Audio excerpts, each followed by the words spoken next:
আসসালামু আলাইকুম রহমতুল্লাহ।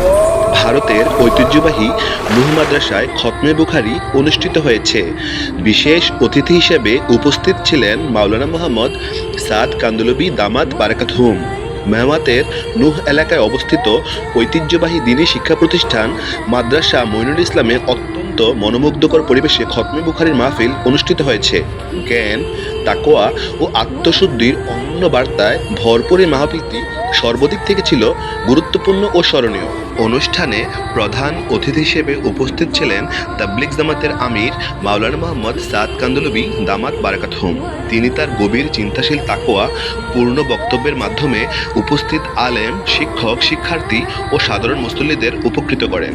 মাহফিলে স্থানীয় ও দূর দূরান্ত থেকে আগত অসংখ্য ওলামায়ে কেরাম, ওস্তাদ, তালিবুল ইলম এবং এলাকার হাজার হাজার মানুষ অংশগ্রহণ করেন। অনুষ্ঠানটির সভাপতিত্ব করেন শাইখুল হাদিস মুফতি মোহাম্মদ জাহিদ হোসেন কাসেমি।